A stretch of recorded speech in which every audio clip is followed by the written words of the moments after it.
They seated Mrs. Julia at table 19 directly beneath a low crystal chandelier where guests had to lower their heads to see one another. It was her daughter's wedding, yet they placed her at the corner as though her presence were only an act of courtesy. Music swelled through the hall, the scent of roses and champagne mingling with laughter. Julia sat still, her smile polite, her heart bruised. On stage, Lily glowed in her white gown, hand in hand with Dominic Vale, a man whose charm could convince anyone of his decency. He kissed his bride's hand as the lights caught his cold eyes. Julia's joy was real, but beneath it stirred unease, the instinct of a woman who had already lost too much. That morning, Lily had said, "Mom, I want you near me." Julia only nodded. But when she arrived, her name card had been moved to the far end, hidden behind a tall vase of flowers. The waiter apologized. Julia smiled faintly, not out of kindness, but out of memory. Dominic moved through the room, speaking easily about investments and futures. With the wealthy, he was warm, with others distant. When he reached Julia's table, he paused only a moment. "Mother-in-law-to-be cozy spot you've got here," he said, and turned away before she could answer. Julia's hand trembled not from age, but from anger kept tight. Later in his speech, Dominic declared, "I owe everything to the woman who raised Lily." The guests applauded. His glance toward Julia was sharp as a blade.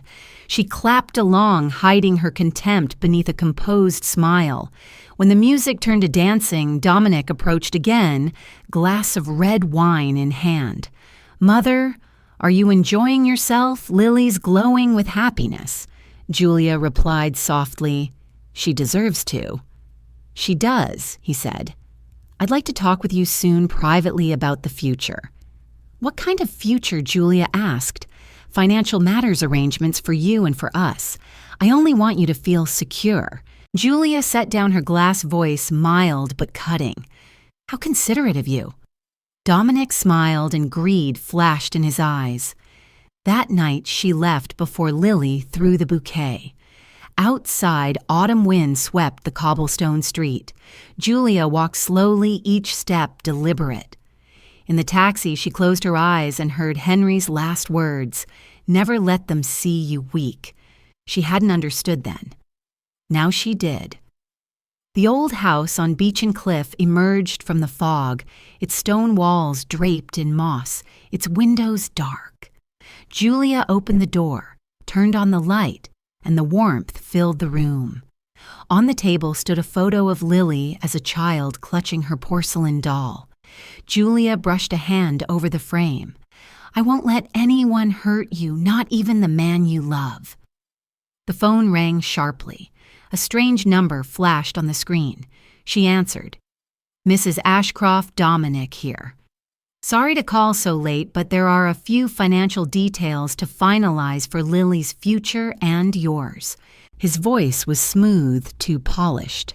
Julia heard the calculation beneath the charm. "Of course, Dominic," she said evenly. "Bring the papers. I always enjoy discussing the future." She hung up and sat still, the lamp's light steady. Everyone thought she was a lonely widow living off a small pension. No one knew about the safe in the cellar behind her kitchen engraved with the name Henry Ashcroft. Inside were investments, property deeds, and enough wealth to buy the entire hotel where the wedding was held. Dominic Vale had no clue.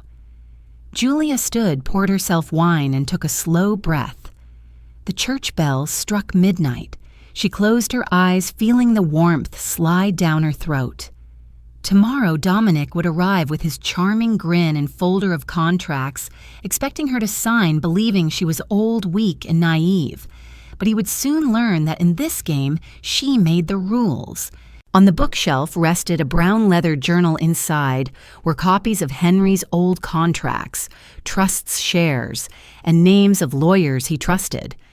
Julia laid her hand on it and whispered, "You taught me how to survive Henry. Now it's my turn to teach someone else a lesson." She opened the window. The night air swept in cool and fragrant with lavender. Below, the city of Bath shimmered in gold light.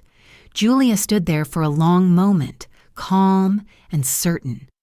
They thought she was harmless, but by morning, Dominic Vale would know exactly how wrong they were.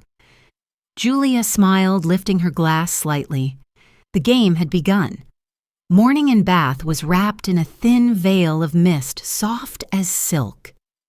Julia woke early, brewed a pot of black tea, and sat by the window watching the small garden outside. Everything looked calm, but in her mind a plan was forming, cold and precise as a blade. At exactly 9, the doorbell rang. Dominic Vale stood outside, dressed in a gray coat, a leather briefcase in one hand, and his familiar, polished smile. "Good morning, Mother," he said, his voice smooth as honey. "I hope I'm not disturbing you." Julia invited him in her composure so steady it caught him off guard. "I've just made tea," she said. "Would you like some? I'd be honored." He set his briefcase on the table, glancing around the tidy but modest room. On the mantel stood a black and white photo of Henry Ashcroft, his serious face engraved with the words, "Trust is never eternal." Dominic's smile faltered for a moment. "A remarkable man," he murmured. Julia poured tea, her voice calm. He was a man of his word. That's rare these days. Dominic opened the briefcase and pulled out a stack of papers. "After the wedding, I thought it best to organize the family's finances. Lily believes you'd also want everything secure and transparent." Julia looked up. "Be specific." "Just a few documents for protection," he said smoothly. "A temporary power of attorney. If anything were to happen, Lily and I could manage your assets, health care, and legal matters." Julia sipped her tea slowly. "So I would be giving you complete control." "Not entirely," he replied quickly. "It's just a safety measure. You live alone, and I want you to feel at ease." "Helping me." Julia set her cup down. "Did my lawyer review this?" Dominic hesitated. "No need for that. I brought a notary with me. They're waiting outside in the car." "A notary?" Julia tilted her head slightly. "You came well prepared. I just want to keep things official," he said, forcing a smile. Julia rose and walked to the window, her tone soft but cutting.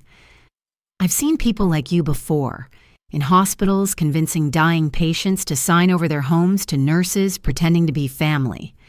Dominic let out a nervous chuckle. "Mother, you're joking." "Yes," she said. "But do you find it funny silence hung between them?" Julia turned her gaze sharp as glass. "You come here with papers unannounced, no lawyer, no witnesses, just you and a secret notary. Dominic, that isn't care. That's control." He adjusted his tone gentler now. "Lily's just worried, that's all. She doesn't want you to struggle after retirement." Julia smiled faintly.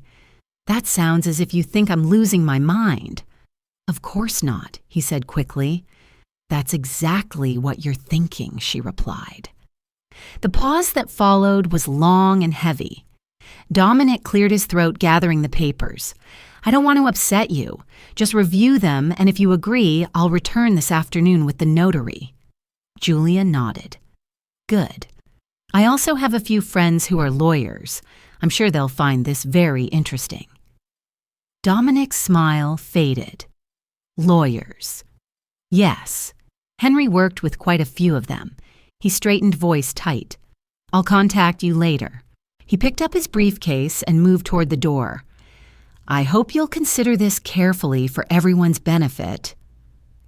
After his car disappeared down the gravel road, Julia remained still. Pale sunlight spilled over her calm face. She picked up the phone and dialed an old number. A woman's voice answered. "Priya Banerjee speaking." "This is Julia Ashcroft. Henry mentioned you years ago. I think it's time we met." The sound of papers rustled on the other end. "He said you'd call when someone tried to take what's yours." "Is that day today?" "Yes," Julia said softly, "and I'll need your help." Outside, the mist was lifting sunlight breaking through. Julia's shadow stretched long and certain across the garden. Dominic believed he had just convinced a frail widow. He didn't know that while pouring his tea, Julia had pressed record capturing every honeyed word. She opened a drawer and took out a worn leather notebook. Inside was the contact list Henry had left behind: lawyers, accountants, old allies in finance. Julia traced each name with her finger and whispered, "Thank you, Henry. Now I know where to begin." She made another call, this time to the bank. "I need to verify all trust accounts under Ashcroft Holdings," she said steadily. When she hung up, her hands no longer trembled. She refilled her teacup, drank the last drop, and checked the clock. 11 o'clock, just enough time to prepare for her meeting in London. Before leaving, Julia slipped the recorder into her purse, adjusted her coat, and looked in the mirror. The reflection staring back wasn't a lonely widow. It was a woman stepping back into the game of power. Dominic Vale believed this morning was the start of his plan to protect the family. He didn't realize he had just signed the end of his career. Julia smiled faintly. Outside, the clouds parted, revealing a clear blue sky. The coming storm wouldn't frighten her. It was exactly what she'd been waiting for. The train departed Bath at 7:30, gliding through mist-covered fields. Julia sat by the window, coffee in hand, her gaze distant, though her thoughts were sharp and deliberate. The meeting that morning with attorney Priya Banerjee was not simply legal business. It was the first step in a calculated counterattack. By the time she arrived at London, Paddington Julia's calm composure had returned. She wore a pale gray coat, a felt hat, and carried a small purse containing the recording that could destroy a predator.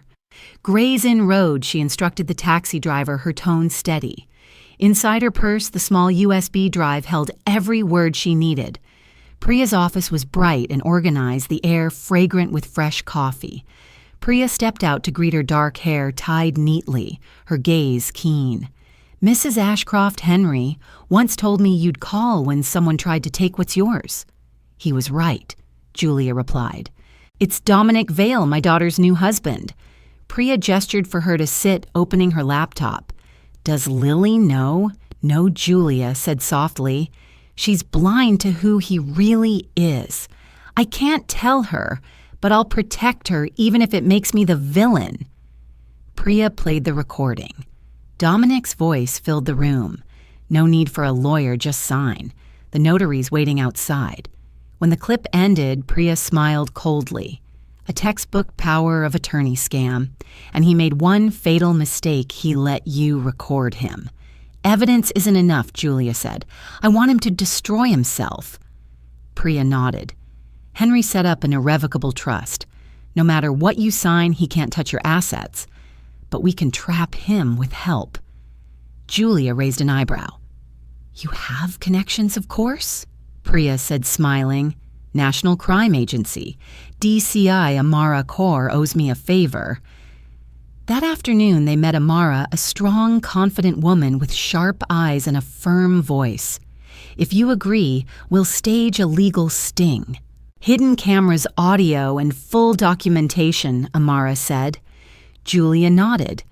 "It has to be at my house. I want him to fall on my ground. Just act as you have trusting gentle." "We'll handle the rest," Amara replied. "I've played that role all my life," Julia murmured. "This time, I'll use it to end his." That night in her hotel room near the station, Julia opened Henry's old notebook. Inside, in neat blue ink, were his words: "If anyone tries to harm you, let the law be your weapon." Julia closed the book and smiled at the London lights outside her window. The next morning, back in Bath, she listened to Dominic's voicemail. "Mother, I hope you know I just want to help." Julia's lips curved. "Help me. You'll see what help means soon." She called Priya. Thursday, 10 a.m. "Make sure everything's ready. The NCA team is in place," Priya confirmed. "Cameras, microphones, surveillance van, all operational. Just be natural. Natural, Julia said. That's my specialty. Thursday morning dawned clear and cold. Julia cleaned the sitting room, arranged fresh lavender, and set out the same tea set Dominic remembered. Outside, a van disguised as an electrical service truck parked at the gate. Priya's text arrived. Everything's live. Julia adjusted her collar, calm and ready. At 10 sharp, Dominic's black car appeared. He stepped out, briefcase in hand, confidence radiating. Julia opened the door. "Good morning, Mother," he said smoothly. "Good morning, Dominic," she replied. "I've given it some thought. So you agree? Perhaps. Come in." Dominic entered, unaware 4 hidden cameras watched his every move. Julia poured tea. "You know," she said softly, "I rarely sign documents I don't understand." "It's simple," he said. "I only want to protect you." "How kind," she murmured. Dominic laid out the papers, explaining with practiced ease. Julia played along, asking softly, "If I lose my memory, what happens?" "Nothing changes," he reassured. "You'll be safe. And if I change my mind, you won't need to," he said, smiling. Each innocent question tied the rope tighter around his neck. Finally, Julia picked up the pen hand, trembling slightly. "After signing, I'll still keep my house right." "Of course, Mother. Everything's secure." Julia held his gaze. "You're right," she said quietly. "I'll be very safe." As he handed her the pen, the van's lights flashed 3 times the signal. Julia smiled faintly. "You're about to learn the costliest lesson of your life." The door burst open. 2 NCA agents entered, badges raised. "Dominic Vale, you're under arrest for attempting to defraud an elderly person." Dominic froze, eyes wide. Julia calmly poured herself more tea. "The tea's still hot," she said softly. He stammered, "You set me up." "No, Dominic." Julia replied, her voice calm as steel. "You set yourself up." News of Dominic Vale's arrest spread across Bath overnight. The local papers ran the headline, "Young businessman accused of defrauding the elderly mother-in-law identified as potential victim." Julia read the story while sitting in her kitchen, stirring her coffee slowly. There was no satisfaction, no relief, only a cold emptiness. The predator had fallen, but the battle was far from over. The phone rang. It was Priya Banerjee from London, her voice brisk and controlled. "Dominic isn't talking, but his lawyer is trying to spin this as a family misunderstanding. I need you to prepare for the interrogation." "Of course," Julia said. "What about Lily?" Priya hesitated. "She knows." A sharp knock echoed at the front door. Julia opened it to find Lily standing there, pale and trembling, eyes red from tears. "Mother, what is happening?" "Come in." "I just saw the news." Lily said, her voice shaking. "They're saying you set Dominic up." "No, I trapped the man who tried to steal your future. He was only trying to help you." Julia took a deep breath. "Do you know what he wanted me to sign? A power of attorney. If I had signed, he would have gained full control over my finances, including your inheritance." "That's impossible." Julia opened a drawer and pulled out a copy of the documents. Read. Lily's hands shook as she scanned the pages. Seconds later, she set them down, her voice breaking. He really did this." Julia nodded. "Worse. The National Crime Agency found more victims, elderly women defrauded of hundreds of thousands of pounds. You have to be strong now." Tears streamed down Lily's face. "You could have told me sooner." "I couldn't," Julia said gently. "You loved him. You would have defended him no matter what. Now you must see clearly." Silence filled the room, broken only by the steady ticking of the clock. Finally, Lily whispered, "What will you do next?" Julia met her gaze. "Make sure he can never hurt anyone again." That afternoon, Priya arrived with 2 agents. They laid out files, fake invoices, bank transfers, a list of 5 elderly women deceived and ruined. Julia studied the photos, her expression steely. "I thought he only targeted me," she murmured. "He feeds on fear." DCI Amara Kaur, the lead investigator, nodded. "We're tracking his associate, Richard Moore. Dominic may testify to reduce his sentence." "Reduce it?"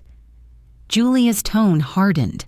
"His lawyer wants leniency in exchange for cooperation," Amara explained, "but we'll need you to confirm everything." Julia signed the statement. "I'll do whatever it takes to end this." When they left, Lily lingered at the door, her face a mix of guilt and gratitude. "Mother, I'm sorry. I couldn't see what you saw." Julia's voice softened. "Trusting someone you love isn't wrong. What's wrong is letting them use that trust." Lily grasped her mother's hand. "I want to help, no matter what. I'm with you." Julia squeezed her hand, a flicker of warmth in her eyes. Night fell, and Bath shimmered under golden lights. Julia opened Henry's old journal, reading the final line. "True strength lies not in wealth, but in how we protect it." She smiled faintly. Henry had been right, and Dominic had just learned that lesson at the highest price. The phone rang again. It was Amara, her tone urgent. "Mrs. Ashcroft, Dominic's talking.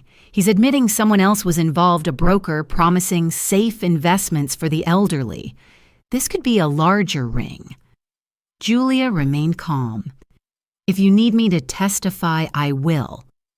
"We'll count on it," Amara replied. When the call ended, Julia sat quietly watching the candle flicker. The scent of lavender drifted through the air. For the first time in years, she felt Henry's presence steady and close, guiding her hand. The next morning, a letter arrived. No name, just a single line scrawled in ink. "He's not the only one watching your fortune. Be careful." Julia stared at it, lips curling into a faint smile.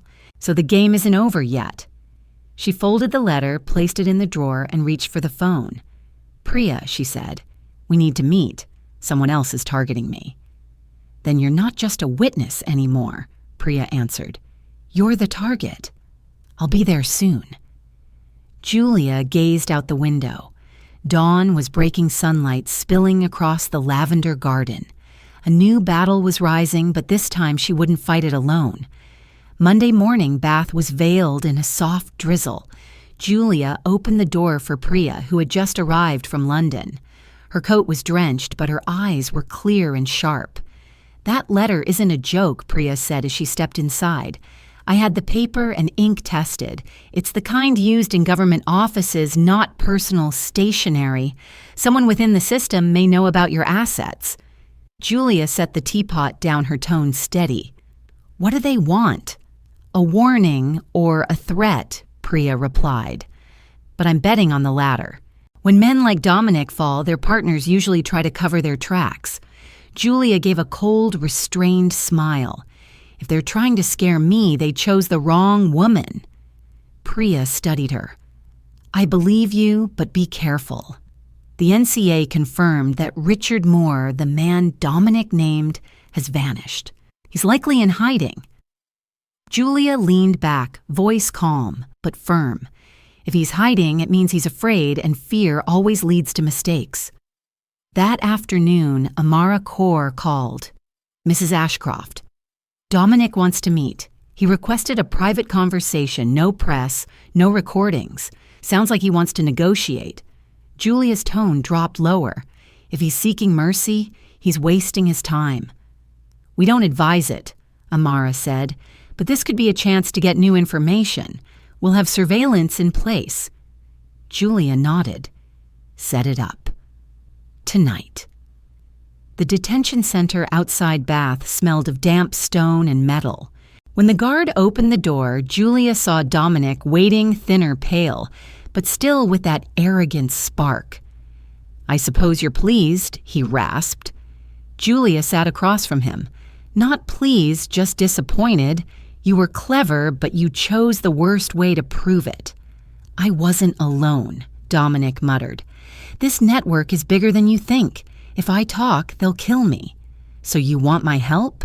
Yes. Convince the NCA to move me into witness protection, and I'll tell you everything. Julia held his gaze. You think I still believe you. Believe what you want, but I know the man who sent that letter to you. Dominic leaned forward, voice low. Richard Moore is just a messenger. The one behind everything is William Vale, my uncle. He runs the entire operation. Silence filled the room. Julia's pulse quickened. Vale Dominic nodded. He uses investment firms as fronts. When I married Lily, he ordered me to take control of your estate. I was only following orders. Julia's tone sharpened. You're betraying your own blood. That family never protected me. I'm just trying to survive. The guard gestured that time was up. Julia rose slowly. If you truly want to survive, remember this. I'm not saving anyone this time. I'm after justice. Outside, Julia called Amara. He mentioned a man named William Vale. Check him. Amara paused. That name's familiar, possibly a former investment fund director in Bristol. If that's true, we're facing more than fraud, we're dealing with international laundering. That night, Julia couldn't sleep. She opened Henry's old notebook, turning to a page where he'd written about partner Vale. The words hit her like a blow. William Vale, trustworthy in business, dangerous when desperate. Henry had known him. Maybe he had foreseen all of this. The next morning, Priya returned with updates. Amara confirmed it. Vale was Henry's financial advisor 20 years ago. He was fired for embezzlement, vanished for years, and resurfaced as an advisor for wealthy clients. Julia's eyes darkened with understanding. How poetic. He's trying to rob the widow of the man who once dismissed him. What's next? Priya asked. We can't arrest him without proof connecting him to Dominic. Julia's expression hardened. Then we'll use his greed against him. We'll make him think I'm considering withdrawing the charges against Dominic. Once he takes the bait, we'll have cameras, lawyers, and the NCA waiting. Priya smiled faintly. You're teaching me my own job. No, Julia replied softly. Just doing what Henry always taught, make them think you're weaker than you are. Late that night, Julia sat by the window, watching the rain slide across the glass. Fear had melted into cold determination. At 69, she was preparing to face the man who once tormented her husband and now threatened her life. She picked up the phone. Amara, get your team ready. He'll come soon. You were right, Amara's voice came through. William Vale left Bristol this morning. He's on his way to Bath. Julia looked out into the night wind whistling through the cracks. Good, she whispered. Let him come. I'm ready. Tuesday afternoon. Bath glowed under a rare burst of sunlight after days of rain. Julia sat in her living room, everything arranged with precise care, the silver tea set, gleaming Henry's photograph centered on the mantel, and small recording devices hidden beneath a vase of lavender. She didn't have to wait long. At exactly 4 o'clock, a sleek black car stopped outside. A man stepped out, silver hair, neatly combed black suit, perfectly tailored. William Vale. He smiled the kind of smile worn by those accustomed to power. Mrs. Ashcroft, he said smoothly, his accent polished and calm. Forgive me for coming unannounced, but I'm afraid there's something serious we must discuss. Julia's tone was polite. My door is always open to those who speak plainly. Please come in. William entered, his gaze sweeping across the room like an appraiser. This house reflects you perfectly, he said. Old-fashioned but refined. And full of memories, Julia replied. Now what's this about? He sat down and placed a leather briefcase on the table. I come in goodwill. Dominic made mistakes, but he's also a victim. Some used his name for illegal activities. I simply want to negotiate, find a settlement before this gets out of control. Julia raised an eyebrow. A settlement? You sound like you're representing him. Not exactly, William said.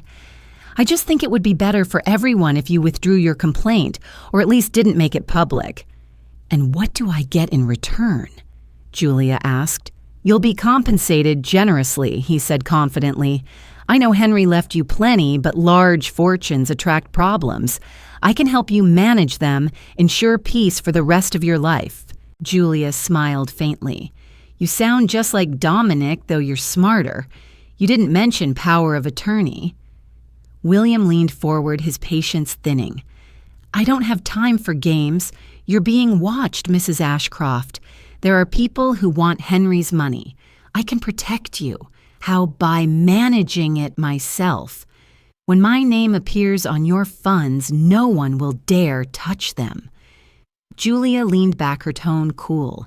"So you want the keys to my fortune to protect me from men like you?" His smile stiffened. "You're just like Henry, too much faith in the law. The law is a tool, not a shield." Julia set her cup down. "And you think I don't know how to use it?" For a moment he faltered. "Are you threatening me?" "No," she said evenly. "I'm telling you this conversation has been recorded since you walked in." William shot to his feet. "What did you say?" "The National Crime Agency is listening from the van outside," Julia replied calmly. "If I give the signal, they'll come in." His eyes narrowed, a cold smile spreading across his face. "You stage things well, but I've seen better. No one dares touch me. I have people in government banks and the police. Cross me and you'll lose everything." Julia's voice was quiet but cutting. "I already lost everything once. I have nothing left to fear." The door burst open. 2 agents entered showing badges. "William Vale, you are under arrest on suspicion of financial fraud and money laundering." He laughed bitterly. "Foolish. You think you can just arrest me?" Amara stepped in behind them, her voice calm. "You just admitted to having government contacts. That's self-incrimination, and we've recorded everything." William froze, his confidence slipping. Julia Rose's voice steady. "You worked with my husband once. Henry trusted you until you betrayed him. Now justice collects that debt." As the agents cuffed him, William looked back with a crooked smile. "You think you've won? I'm just a small branch. There are bigger ones behind me. They'll come for you." Julia met his gaze. "Then I'll be waiting." They led him away. The house fell silent, filled only with the soft ticking of the clock. From the kitchen, Priya stepped out with a small smile. "You just won a battle no one thought you could," Julia replied calmly. "It's not over." He was right. There are others. Priya nodded. "At least now we have a lead. The NCA will take this global. You gave them the proof they needed." Julia poured more tea and looked out the window. Henry once said, "When the powerful use the law to crush the weak, turn the law into your weapon." That's what I did today. Outside, the sunset painted beach and cliff in shades of gold and red. Julia sat quietly, her fingers resting on the warm teacup. There was no triumph in her eyes, only a deep calm, the kind that follows battle when you know that tonight the world will sleep a little safer. The next morning, Bath awoke beneath a gentle golden light. News of William Vale's arrest filled the front pages of every newspaper. The former investment fund director was accused of running an international financial fraud network. Julia read the article, took a calm sip of tea, then folded the paper neatly. She knew this was only the beginning of a much longer battle. Priya arrived early, carrying a thick stack of documents. "The NCA is expanding the investigation," she said. "At least 7 countries are involved. William's financial network stretches across Europe. He didn't just scam the wealthy, he laundered money through fake charities." Julia nodded thoughtfully. "He wasn't clever enough to do all that alone. There must be someone above him." Exactly, Priya replied. Amara believes there's a higher circle people from banking and politics, but this case is beyond the regional NCA's jurisdiction. They're transferring it to the Central Bureau of Investigation. Julia was silent for a moment, then asked, "Do they need witnesses?" "They do," Priya said, "and they want you to be the first." That afternoon, Julia and Priya traveled to London to meet the Special Investigation Unit. The meeting room was inside an old building near Westminster, bright and high-ceilinged. DCI Amara Kaur greeted them with a rare smile. "William Vale has started talking," she said. "He's just a middleman, but we found a list of Swiss accounts with traces of several British names, including high-ranking officials." Julia asked steadily, "Has he confessed?" "Not yet, but he's shaken. You got to him, and that gives us an advantage." One investigator opened a laptop and projected a diagram onto the wall, a complex web of names, shell companies, and tangled money flows. At the center was William Vale, and above him a blank mark labeled Unknown Controller. Julia narrowed her eyes. "Who is this person?" Amara replied. "We don't know yet, but William called him the governor. He could be the one running the entire network, including Dominic's operation." The air in the room grew heavy. Priya leaned closer and whispered, "If that's true, you've just provoked something far bigger than we thought." Julia smiled faintly. "I once lived with a man who understood power. It only works when people are afraid. I'm not." They spent the rest of the afternoon formalizing Julia's statement. She recounted everything from the beginning: Lily's marriage, the wedding, the forged authorization papers, the recordings, the meeting, and the arrest. Her voice remained calm throughout, but in her eyes burned an unmistakable light determination. When the session ended, Amara walked her to the door. "You've done what no one else in this agency dared to do. You confronted them head on." Julia replied softly, "I was protecting my family, but now I want to protect more people." Amara nodded. "We're launching a financial victims support program using the seized assets. If you join, your influence could help us push this investigation further." Julia smiled. "Count me in." That evening, on the train back to Bath, Julia watched the world drift by through the window. In her bag was the folder Priya had given her, a preliminary list of compensated victims, over 30 names, most of them widows who had lost everything to William and his associates. She read each name, each story, feeling both sorrow and anger rise within her. Her phone buzzed. A message from an unknown number appeared. "You've won a few rounds, but the final game hasn't started." Julia's lips curved into a faint smile. "The governor," she murmured. "So you finally left a trace." When the train pulled into Bath, night had fallen. Lily was waiting at the station, looking stronger, her expression firm. "I met with Amara," she said as they walked out. "They showed me Dominic's confession. He told them everything. I just have one thing left to do: file for divorce." Julia nodded, squeezing her daughter's shoulder. "That's a new beginning." "I want to help too," Lily said. "I can assist with communications for the victims program. I know how to organize campaigns and attract sponsors." Julia looked at her daughter, her eyes softening. "Henry would be proud of you." Later that night, when Lily was asleep, Julia sat alone in her study. Beside her was a file labeled "The Governor." She opened it, stopping at the first page, a blurred security camera photo of a man standing outside a restaurant in Geneva, wearing a long coat, holding a phone. The caption read, "This man met with William Vale 3 times before Dominic's arrest." Julia traced the image with her fingertip and whispered, "If you're real, I'll find you. If you're just a shadow, I'll drag you into the light." Outside the window, the rain had returned, tapping gently against the glass like the ticking of a clock. But this time, Julia didn't feel cold. She had grown used to storms and knew that the only way to end them was to walk straight into their heart.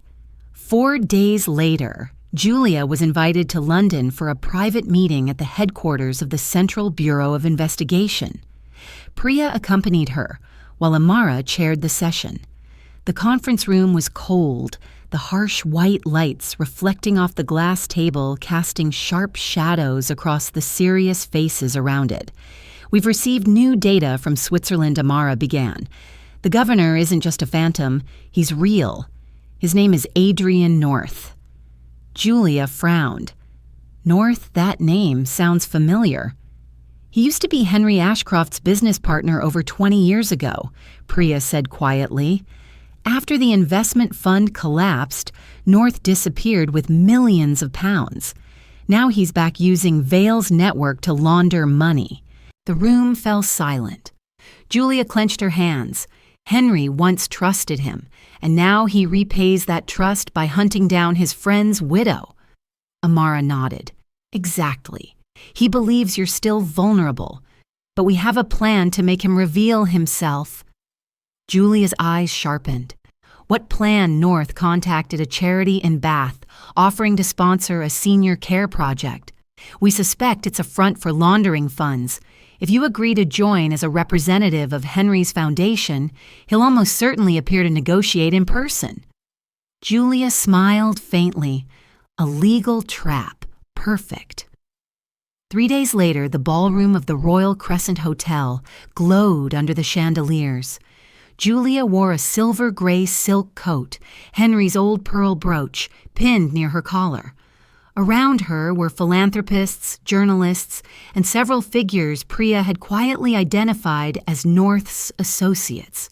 Undercover agents were scattered through the crowd. At exactly 8 o'clock, the doors opened. Adrian North entered tall and elegant with silver-streaked hair and sharp eyes, his smile confident and cold. When he saw Julia, he stopped for a second, as if seeing a ghost from his past. Mrs. Ashcroft he greeted smoothly, his deep voice calm and deliberate. "It's been a long time. You haven't changed." "You have," Julia replied evenly, richer, colder, and far more dangerous than Henry ever imagined. They sat at a round table in the center of the room. The conversation began politely. North spoke about compassion and the importance of helping the elderly. Julia listened quietly, her expression unreadable. Inside her purse, a tiny concealed microphone recorded every word. North finally opened his briefcase, sliding a folder across the table. "I'd like to propose a partnership. Our foundations could work together. I guarantee sustainable profit and growth." Julia smiled thinly. "I heard those words before from William Vale. He's in prison now." North hesitated, but recovered quickly. William was greedy. "I'm not. I want to create real value." "Real value?" Julia asked softly, "like the accounts in Zurich." His smile vanished.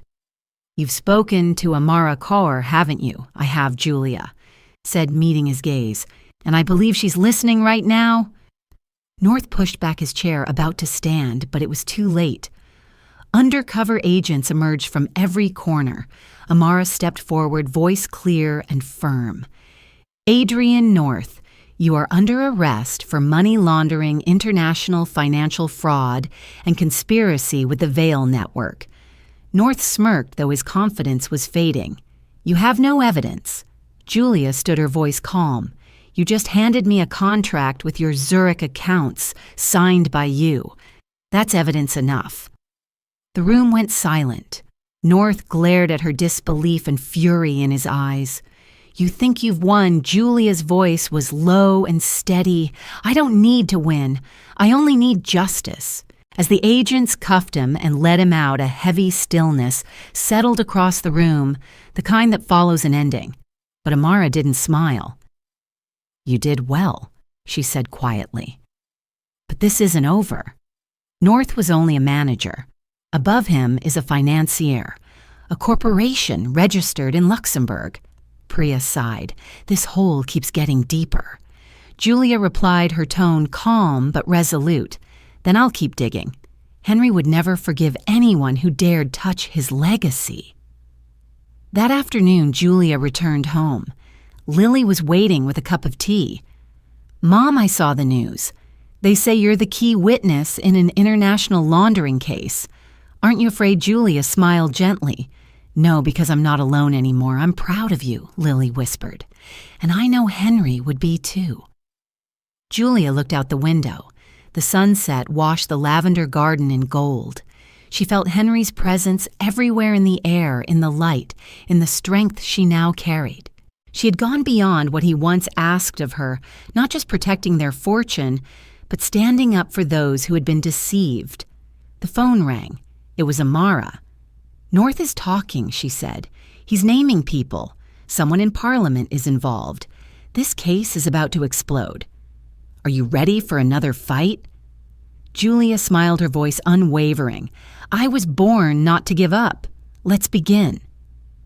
Outside, thunder rumbled in the distance, signaling the arrival of a summer storm. Julia glanced toward the darkening sky and whispered, "Let the wind rise. I'm ready for the storm." 2 weeks after Adrian North's arrest, Britain was shaken to its core. Dozens of politicians and banking executives were under investigation. The press called it the Vale North Scandal, the largest money laundering case of the decade.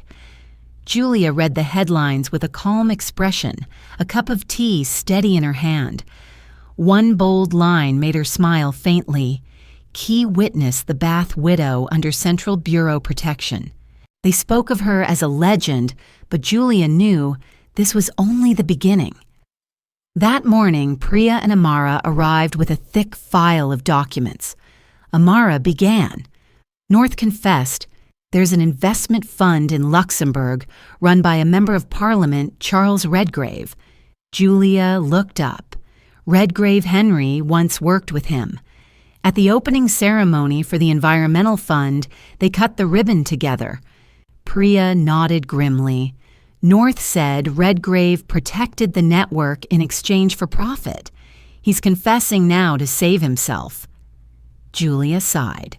Money and power, they always end with betrayal. Amara's eyes were serious. "We need you to testify before Parliament. Your story will show the public how ruthless these men truly are." Julia replied steadily, "I'll speak not just for myself, but for everyone they deceived."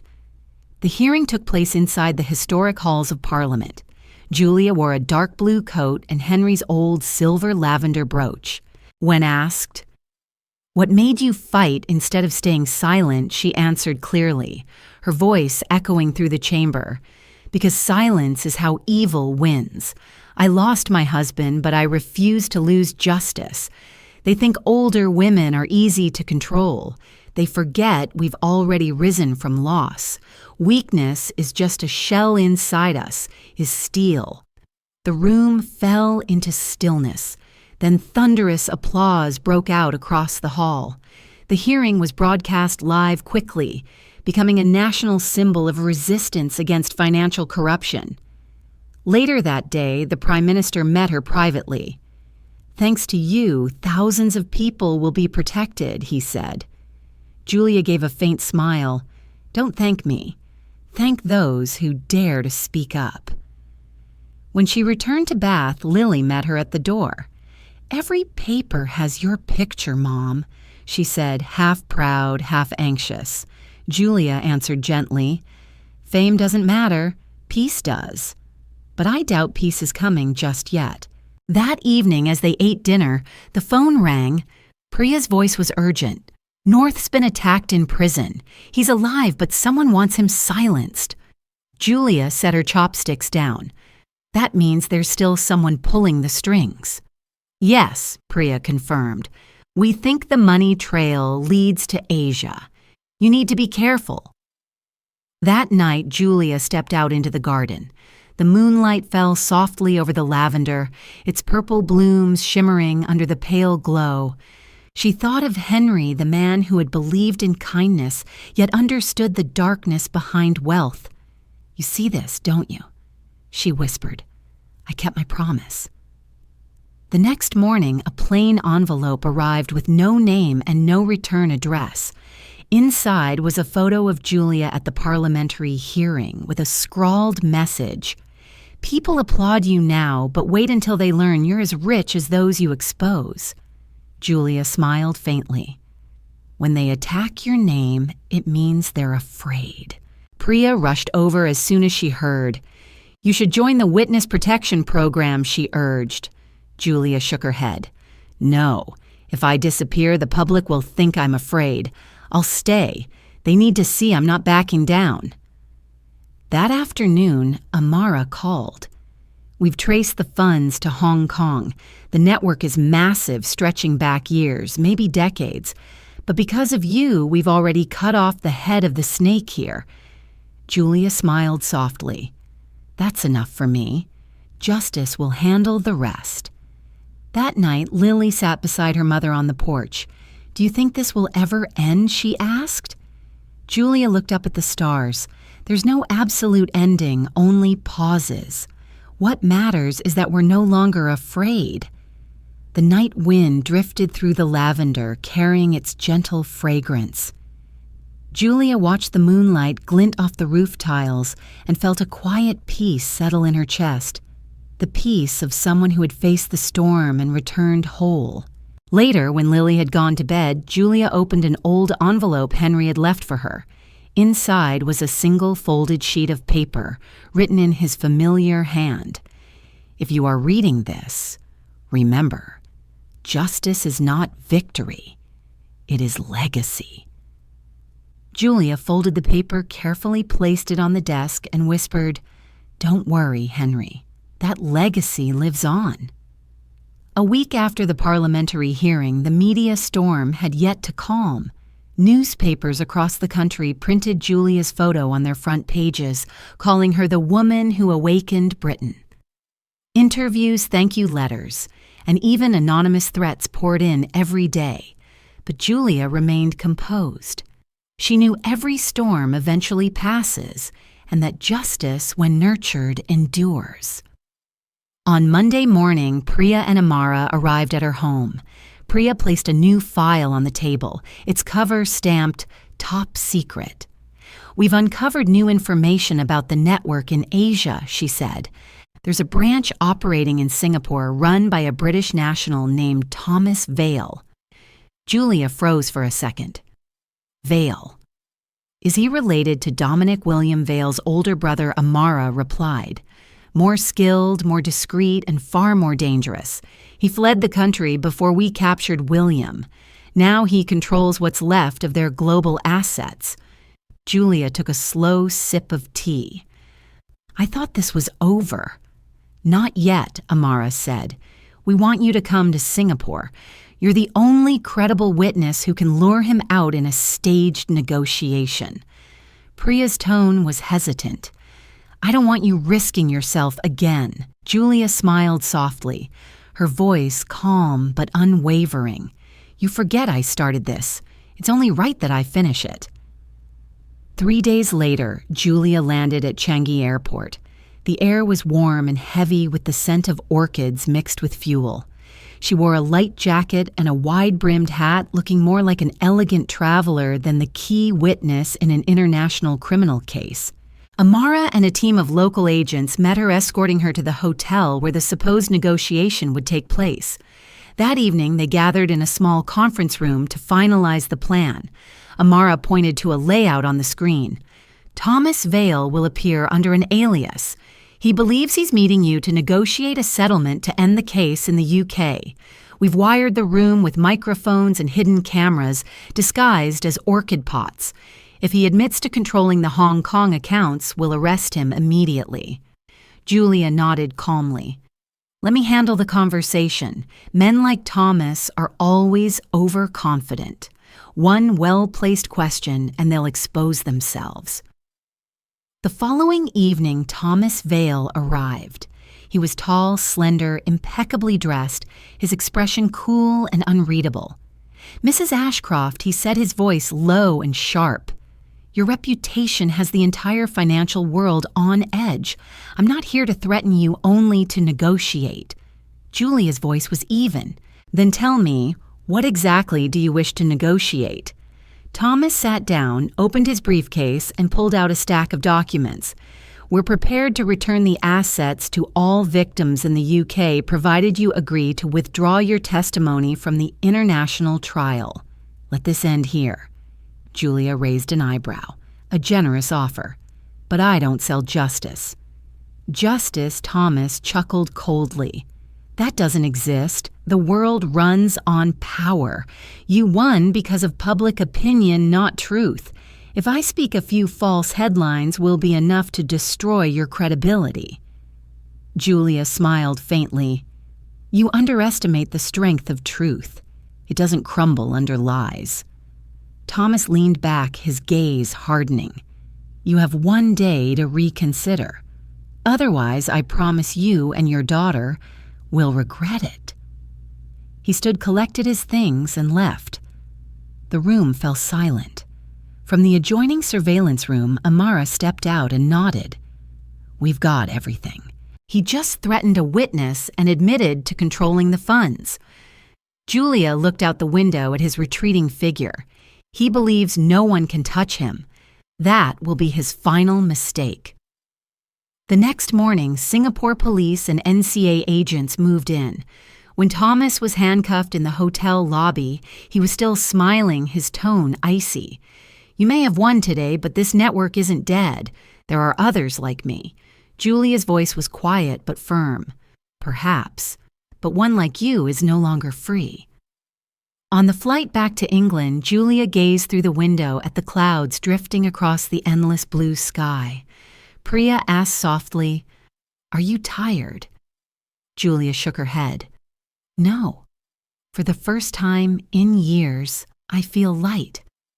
I think Henry would be smiling at me right now." When she returned to Bath, the house was calm and welcoming. Lily was waiting at the door and threw her arms around her mother. I watched every update she said, eyes glistening. Julia stroked her daughter's hair gently. "It's over now. Every serpent has lost its head." "What about the tail?" Lily asked softly. Julia looked out at the lavender garden swaying in the evening breeze. "The tail always withers on its own." She sat down at the table and poured herself a cup of tea, the steam rising like mist. The battle was over, but inside her the fire still burned, the fire of justice that Henry had left behind, a flame she had protected until the very end. 1 month after Thomas Vale's arrest, Britain had entered a phase of broad, relentless inquiry. More than 40 shell companies were shuttered and dozens of international accounts frozen. Julia returned to Bath, her small house, having become a symbol of resolve and courage. Yet in that quiet, she understood the undercurrent had not stopped. That morning, Priya arrived with the look of someone who had slept too little. "Thomas is still refusing to speak," she said, laying a thick dossier on the table. "His lawyers are delaying. It looks like someone doesn't want him to testify." Julia sipped her tea. Her voice slow. "He knows too much. He may be bargaining with his life." A video call from Amara in London cut through the quiet, her tone urgent. "We've detected a group tailing you, Julia. They are not press. They may be working for Thomas." Julia only nodded slightly. "I expected as much. Don't worry, I am not easily intimidated." That afternoon, Lily came home early, her face drawn. "Mum, I saw a black car parked outside since morning. When I went to look, it left. Do you think something is wrong?" Julia put a hand on her daughter's shoulder. "Just frightened men who fear exposure. Don't be alarmed." Lily's worry did not ease. "But what if they try to hurt you?" Julia smiled, a small, steady thing, her eyes bright as steel. "Have you forgotten who I am? I faced much worse." That evening, the call came from a prison overseas. Amara's voice crackled over the line. "Thomas requests a private meeting with you." He says he will only speak if you are present. Julia considered for a few seconds. I will go, she said. 2 days later, she flew to Singapore this time without the usual escort, only Amara accompanying her. The prison stood by the sea, the corridors scented with salt and the clank of metal on metal. When she entered the visiting room, Thomas looked altered, gaunter hair unkempt, his gaze still cold but deeper. You have come, he rasped. I suppose I do not have long. No one is forcing you to die, Julia replied. Just tell the truth. Thomas fixed her with an unblinking stare. You have won, yet you do not understand the full scope of this game. I did not create the network. I only sustained it. Then who created it, she asked. He leaned in, almost confiding his voice a near whisper. An investment fund in the United States. The founder once worked with Henry Ashcroft. Julia recoiled inwardly. You are lying, she said at once. No. Thomas shook his head. When Henry invested, he thought it was a clean energy project. It was a front for laundering money. When he discovered the truth, it was too late. They silenced him. The visiting room tightened around those words. Julia's hand clenched nails, biting into her palm. Henry, he did not die of a heart attack. Thomas shook his head again, softer. They falsified the medical record. I was there when he collapsed in his London office. He knew, but he could not speak. Silence settled like a weight. Old memories rushed back, sudden grief, hurried papers, hidden investments. The scattered fragments coalesced into a horrible pattern. Julia drew a breath, her voice trembling but resolute. What is the fund's name? Thomas answered quietly, Halcyon Global. It now operates under a new name as an aid foundation. If you want to break it, look for a man named Marcus Cole. He is the director. When the guard's signal marked the end of their visit, Julia rose. Thank you. Truth or bargaining, it has value. Thomas watched her, his expression a tangled braid of fear and relief. You do not understand, Julia. They will not stop. They are bigger than this country. Julia turned her voice like a blade. Then I must go further. On the flight home, Amara asked, Do you trust him? Julia answered simply, I trust that Henry did not die without cause. Even if only part of what he said is true, it gives us a trail to follow. Back in Bath, Julia opened Henry's safe, a place where she kept the last of their papers. Amid the old documents, she found a golden envelope labeled Halcyon. Inside lay an investment contract bearing Henry's signature and another name, Marcus Cole. Priya arrived that same night, breathless with the news. This is real, she said. Halcyon Global was once registered in New York but vanished from the records after Henry's death. It has been relaunched under a new identity. Julia stared into the candlelight, her voice low. Henry left this clue. Now we know the final player. Priya's worry was obvious. This is another level, Julia. We are touching global political power. Julia's answer was quiet and fierce. The bigger they are, the harder they must fall. If Henry was killed by them, I will make them pay. She closed the envelope and slipped it into Henry's old notebook. Outside, night mist rose, and in Julia's eyes a new light glinted, cold and resolute, impossible to extinguish. 3 days after uncovering the name, Halcyon Global, Julia was in London inside a temporary investigation room where the walls were covered with maps and financial flowcharts. At the center of it all was a single name, circled in red ink, Marcus Cole. Amara began the briefing. Marcus Cole once served as a financial advisor to the U.S. government. After being accused of money laundering, he vanished. Halcyon Global was just a front for corporations and politicians looking to hide their money. Julia stared at the blurred photograph of Cole, a sharp face, intelligent eyes but cold as glass. Henry trusted him, she said quietly. Now I know who killed my husband. Priya placed a folder on the table. We need proof that Henry was murdered. If we can prove that Halcyon will fall. Julia's voice was firm, steely. I'll find it. Henry always left a trail. That afternoon, she returned to the old house on the outskirts of Bath, where Henry had once worked. The study was layered in dust, yet everything remained as he had left it. Julia opened the desk drawer and found an old hard drive labeled HG Confidential. She brought it back and asked Priya to recover the data. 2 days later, the files opened.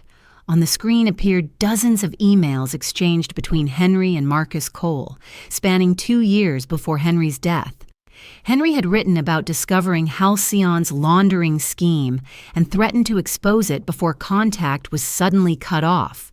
His final message contained only one line: "If I disappear, believe that my heart did not stop on its own."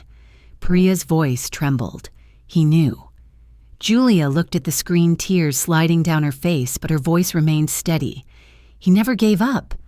Now it's my turn. Amara spoke next. Marcus Cole is alive, living in New York. He runs a charity called the Future Light Foundation. It's a cover for Halcyon's funds. We can request an arrest warrant, but we need a credible witness. Julia answered without hesitation. I'll go. Priya protested. You just escaped danger. Let us handle it. Julia looked at her calm and unwavering. I'm not going for revenge. I'm going to finish what Henry couldn't. 1 week later, Julia arrived in New York. The city glowed bright but felt cold and distant. Together with Amara, she met with federal agents at the Plaza Hotel, where Halcyon operated under its humanitarian disguise. The next morning, Julia disguised herself as an investor. She wore a gray dress and Henry's pearl necklace. When she entered the gleaming glass building, a man approached, salt and pepper hair, a smooth, confident smile. I'm Marcus Cole, he said. An honor to meet you. Julia extended her hand, her tone composed. I'm here to discuss the fund my late husband once invested in. Cole's polite smile didn't waver. Mr. Ashcroft, a dear friend. His passing was a tragedy. Julia met his gaze. A friend. That's interesting. I have Henry's final emails and your signature on multiple laundering transfers. Cole's smile froze. You have no idea who you're dealing with. A man like me could make you disappear with a single call. Julia replied softly, I already disappeared once the day Henry died. Now I want to see how you tremble when justice arrives. The tiny microphone hidden in her brooch glowed faintly, signaling to Amara and the FBI. Within seconds, agents stormed the office. Before Cole could react, he was handcuffed. He let out a bitter laugh. A widow can't bring down Halcyon. Julia's reply was almost a whisper. One woman can't, but the world is watching. As he was escorted out, Julia watched him go, feeling a heavy mix of grief and release. Henry had finally been vindicated. That night, she stood on the Brooklyn Bridge, the wind from the Hudson biting against her skin. The city lights glimmered against her tired but determined face. She called Lily. It's over, sweetheart. Your father's name has been cleared. There was silence for a long moment. Then Lily's voice came softly, choked with emotion. I'm proud of you, Mom. Julia smiled faintly. I didn't do it for pride. I did it for love and for justice. She looked up at the night sky, the distant lights reflecting in her aging eyes. Henry was gone, but his legacy lived on in every choice, every step she took. And Julia knew that from this day forward, the world would see the widow of Bath not as a victim, but as the woman who brought an empire of corruption to its knees. 1 month after the arrest of Marcus Cole, the global financial world was in upheaval. Major newspapers ran bold headlines: Halcyon Global collapses, over 30 politicians and business leaders indicted. In Bath, Julia read the report in the Financial Chronicle, her aged hands trembling slightly. She set the paper down and closed her eyes. Henry had finally been vindicated, yet instead of relief, she felt only emptiness. When the world called her the widow who toppled a financial empire, Julia understood that every victory comes with a price. That afternoon, Priya called. "You should rest now, Julia. The case is closed. The FBI and the United Nations have both sent their gratitude." Julia replied quietly, "I don't need thanks. I only want to know, has Halcyon truly ended Marcus Cole? Has confessed," Priya said.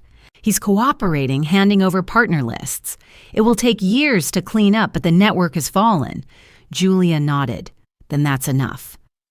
That evening, Lily stopped by her, smile returning after months of worry. "Mom, everyone in town is talking about you. They're calling you a legend." Julia laughed softly. "A legend is just what they call old women who refuse to sit still." "No," Lily said warmly. "You're an inspiration. I've been invited to speak about financial protection for older women.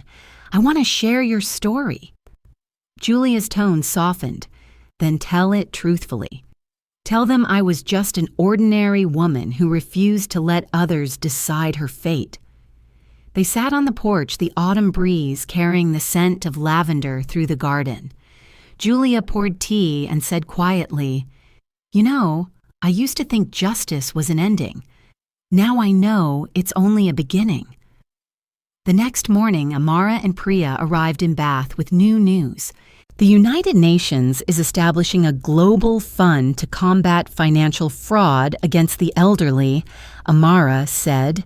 "They want you to serve as its honorary figurehead." Julia smiled faintly. Henry would have loved that. He always believed that wealth only matters when it helps others. Priya handed her an invitation.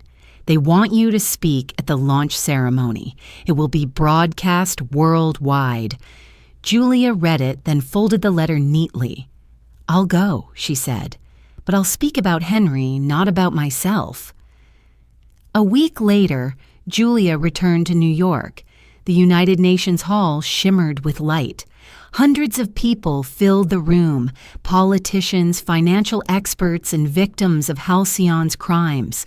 When her name was announced, Julia walked to the podium, her silver hair gleaming under the spotlights. 2 years ago, she began. I was just a widow, dismissed by everyone. A mother pushed out of her own family's table. But when they tried to take away my right to choose, I learned that justice doesn't need youth or power, only courage. The room was silent. Julia continued, "I don't want to be remembered as the woman who destroyed a criminal empire. I want to be remembered as someone who protected her husband's legacy and turned pain into strength to help others." Applause erupted, echoing across the hall. Amara and Priya exchanged proud smiles. Julia bowed her head in gratitude, feeling Henry's presence beside her peaceful and proud. After the ceremony, a journalist approached her. "If you could say one thing to your husband today, what would it be?" Julia answered softly, "I'd tell him that we won, not with money, but with truth." That afternoon, Amara called again. Part of Halcyon's seized assets has been transferred to the fund. It will compensate victims worldwide. Julia smiled faintly. Then the circle is complete. Henry always believed that wealth only has meaning when it touches the hearts of others. That evening, Julia returned to her hotel and opened the window to the glowing skyline. Amid the hum of distant traffic, she could almost hear Henry's voice whispering, "You did it." A tear slipped down her cheek, but her lips curved into a quiet smile. When she returned to Bath, life settled into calm once more. Lily opened a small financial counseling center named the Ashcroft Foundation, helping women achieve financial independence.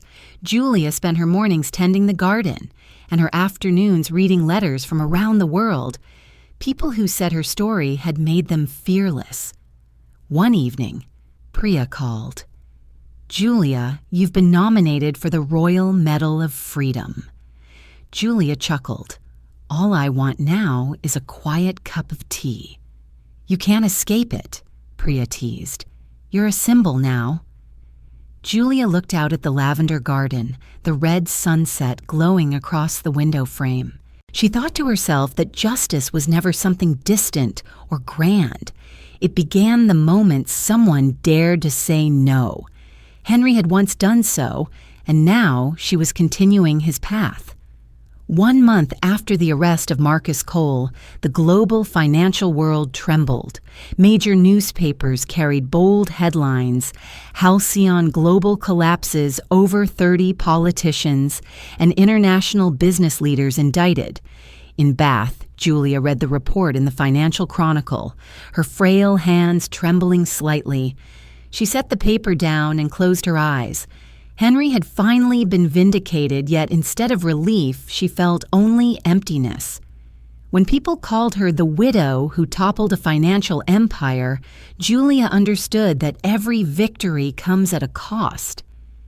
That afternoon, Priya called. "You should rest now, Julia.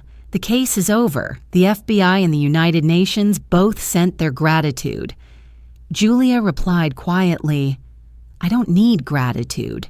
I just want to know, has Halcyon truly ended?" "Marcus Cole has confessed," Priya said. "He's cooperating, handing over the list of partners. It will take years to clean up, but the network has fallen." Julia nodded. "Then that's enough." That evening, Lily came by smiling for the first time in months. "Mom, everyone in town is talking about you. They're calling you a legend." Julia laughed softly. A legend is just what people call old women who refuse to sit still. No, Mom. Lily said warmly, "You're an inspiration. I've been invited to give a talk on financial protection for older women. I want to tell your story." Julia's voice softened. "Then tell it truthfully. Tell them I was just an ordinary woman who refused to let anyone else decide her fate." They sat together on the porch, the autumn breeze drifting through the lavender garden. Julia poured tea and said quietly, "You know, I used to think justice was an ending. Now I know it's only a beginning." The next morning, Amara and Priya arrived in Bath with new news. The United Nations is creating a global fund to combat financial fraud against the elderly, Amara said. "They want you to serve as its honorary patron." Julia smiled faintly. Henry would have liked that. He always believed that wealth only has meaning when it helps others. Priya handed her an invitation. "They want you to speak at the fund's launch ceremony. It'll be broadcast worldwide." Julia read it carefully, then folded it. "I'll go," she said, "but I'll speak about Henry, not about me." A week later, Julia returned to New York. The United Nations Hall glowed with light. Hundreds of guests filled the room, politicians, financial experts, and victims of Halcyon schemes. When her name was announced, Julia stepped onto the stage, her silver hair gleaming beneath the spotlight. 2 years ago, she began, "I was just a widow dismissed by the world, a mother pushed out of her own family's table. But when they tried to take away my right to choose, I realized that justice doesn't require youth or power, only courage." The room was utterly silent. Julia continued, "I don't want to be remembered as the woman who toppled a criminal empire. I want to be remembered as someone who protected her husband's legacy and turned pain into strength to help others." The hall erupted in applause. Amara and Priya exchanged quiet smiles. Julia bowed her head in gratitude, sensing Henry somewhere near peaceful and proud. After the ceremony, a reporter asked, "If you could say one thing to your husband today, what would it be?" Julia replied softly. "I tell him that we won not with money, but with truth." Later that afternoon, Amara called again. "Part of Halcyon's seized assets has been transferred to the fund. It'll be used to compensate victims around the world." Julia smiled faintly. "Then the circle is complete." Henry always believed that wealth only mattered when it touched people's hearts. That evening, Julia returned to her hotel and opened the window, gazing at the city lights. Amid the hum of distant traffic, she could almost hear Henry's voice whispering, "You did it." A tear slipped down her cheek, but she smiled. When she returned to Bath, life settled into peace. Lily opened a small financial counseling center called the Ashcroft Foundation, helping women achieve financial independence. Julia spent her mornings tending the garden and her afternoons reading letters from around the world, messages from people who said her story gave them courage. One evening, Priya called. "Julia, you've been nominated for the Royal Medal of Freedom." Julia laughed gently. "All I want is a quiet cup of tea." "No chance," Priya teased. "You're a symbol now." Julia looked out at the lavender garden, the red sunset glowing through the window. She thought to herself that justice was never something distant or grand. It began the moment someone dared to say no. Henry once did, and now she was carrying on his path. A year after Arthur Wyndham's conviction, spring returned to Bath. The lavender garden bloomed in a sea of soft purple, and Julia sat on the porch with a cup of tea, the morning sunlight brushing gently across her time-worn face. Since the day justice had been served, she had stayed away from cameras, appearing only at events of the Ashcroft Foundation, where Lily now led programs helping older women gain financial independence. That morning, Lily came into the garden with a white envelope in her hand. "Mom, they want you to come to London for the Royal Medal of Freedom ceremony." Julia laughed quietly. "You know I've never liked ceremonies. But this is an incredible honor," Lily insisted. "They want to recognize you as the woman who changed how society sees financial crime." Julia paused, then nodded. "If it helps keep Henry's story alive, I'll go." 3 weeks later, beneath the crystal chandeliers of Buckingham Palace, Julia entered the grand hall. Cameras flashed, reporters whispered, but she walked with calm dignity. When the prince announced Dame Julia Ashcroft for outstanding contributions to protecting the elderly from financial crimes, the audience stood in applause. Julia bowed slightly, her eyes glistening as the golden medal caught the light. For a moment, she thought of Henry, the man who had taught her to believe in justice even when the world would not. After the ceremony, Priya and Amara came to greet her. "You're a legend now," Amara teased. Julia smiled. "If that's the price of being heard, it's worth it." Priya leaned closer. "There's more. The government wants you to serve as honorary advisor for a new initiative against financial fraud. They're calling it the Hartley Initiative after Henry's middle name." Julia's face softened. That name fits him perfectly. Henry would be proud. That night, as she and Lily drove back to Bath, the car crossed the old bridge. Streetlights shimmered on the water, and Julia felt a calm she hadn't known in years. "You know, my dear," she said softly, "I used to think justice was about defeating evil. Now I know it's about building a world where good people no longer live in fear." Lily held her mother's hand, her eyes wet. "You've already done that, Mom." In the months that followed, Julia devoted herself fully to the foundation. Together with Priya, she organized training for young lawyers and police officers to protect the elderly from fraud. They set up a hotline, and within 6 months, over 200 victims were rescued. One afternoon, while signing papers, Julia looked up as Lily entered, eyes bright. "Mom, they want to make a documentary about you and Dad, the widow who fought back. You should say yes." Julia smiled. "If that film helps even one person avoid being deceived, then I will." The film premiered in autumn, reaching millions. Viewers saw again the silver-haired woman sitting in her lavender garden, recounting her 2-year journey from loss to justice. Letters poured in from elderly viewers thanking her for reminding them they were not powerless. One night, Julia received a call from Amara. "Julia, wonderful news.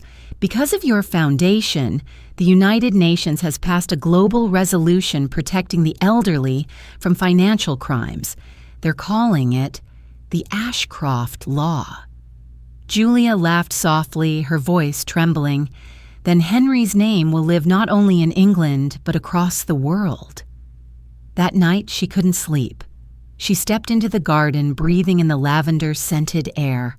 The crescent moon hung above, shining on the window where Henry once sat reading. "You see, my love," she whispered, "everything you began has finally been completed." The next morning, Lily found her mother writing a letter in her graceful, familiar handwriting. It was addressed to the foundation and contained only a few lines. "If one day I'm gone, continue the story. Justice never rests. It lives in the hands of those brave enough to act." That year, Julia turned 72. On the last morning of autumn, she sat by the window, sunlight warming her shoulders.